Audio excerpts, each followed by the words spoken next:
Na maior parte das regiões de pecuária do Brasil, se aproxima o período de reforma e plantio de forrageiras para a formação das pastagens. Quem cuida das propriedades rurais já tem que começar o planejamento dessa importante ação para definir a melhor forma de investir recursos. O Rodrigo Amorim Barbosa, especialista em manejo da Embrapa Gado de Corte, tem várias dicas sobre o tema. Ele foi entrevistado pelo repórter Cairo Rodrigues. Isso mesmo, e agora a gente vai lá para Campo Grande, no Mato Grosso do Sul, conversar aqui com o Rodrigo. Bom dia, bem-vindo aqui ao programa Noticiário Tortuga, Rodrigo.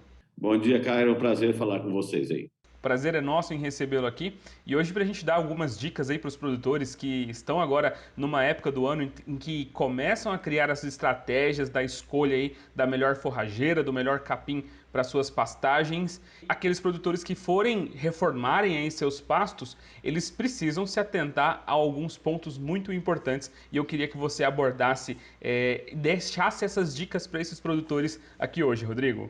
A gente tem que pensar muito bem na hora da escolha da forrageira, principalmente em função de qual o objetivo do sistema, né? O que você quer com a sua pastagem ou com o seu modelo de produção. Tá? Se você tem uma pastagem para uma produção mais intensiva, a gente tem que pensar de uma certa forma. Se você tem uma pastagem mais extensiva, onde você não tem tanta preocupação com bons desempenhos ou com altos desempenhos, você pode pensar numa pastagem com, por exemplo, uma exigência menor.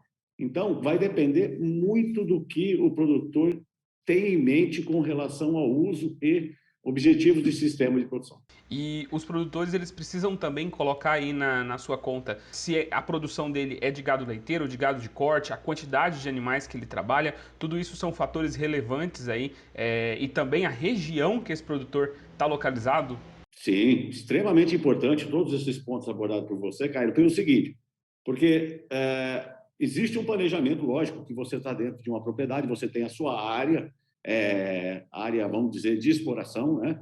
Você tem reserva legal, mas você tem sua área efetiva de pasto, e isso você tem um valor aproximado de hectares que você vai trabalhar. Em função disso, e do número de animais que você deseja trabalhar, você vai aí poder, talvez, escolher algum material forrageiro mais adequado. Então, se a gente quer trabalhar com uma pastagem, por exemplo, mais intensiva, aí pode ser gado de corte ou gado de leite.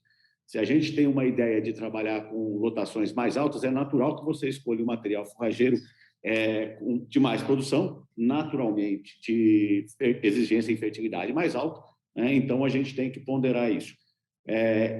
Independente também disso, você conhecer os aspectos edafoclimáticos, ou seja, clima, sol da região, é extremamente importante, porque isso vai te dar a base do planejamento da implantação. E segundo as pesquisas aí da Embrapa, qual que é a relevância, a importância dessa escolha e como que isso pode afetar, principalmente aí no ganho de peso do rebanho?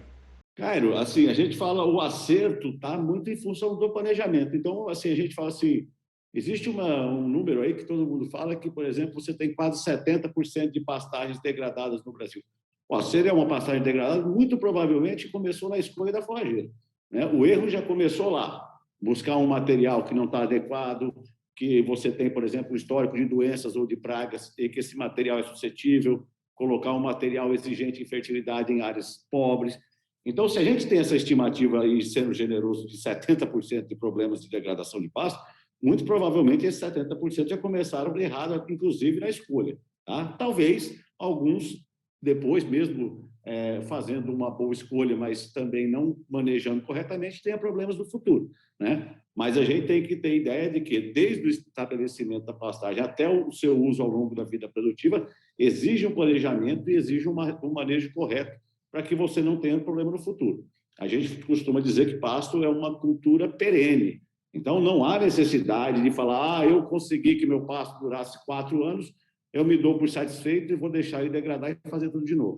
Não há necessidade. Se você cuidar, pasto é longevo, aí você não tem problema pro resto da vida. E nem sempre o que deu certo para o meu vizinho vai dar certo para mim, né? O Brasil tem uma extensão territorial gigantesca, muitas culturas diversas, muitos solos diferentes um do outro, e isso também pode influenciar bastante. Não é porque deu certo para um outro produtor que eu vou colocar a mesma estratégia dentro da minha propriedade, que talvez isso pode não dar certo, né? O Brasil tem 850 milhões de hectares, né?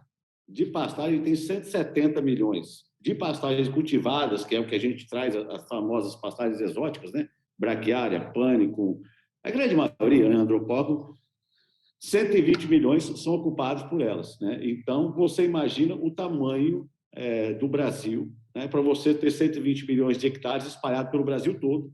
Então, você tem pasto do Oiapoque ao Chuí, de leste a oeste, com uma gama de 5, 6 biomas, né? Honestamente, não dá para confiar no seu vizinho. Você não conhece seu vizinho, você não sabe qual é o nível gerencial dele.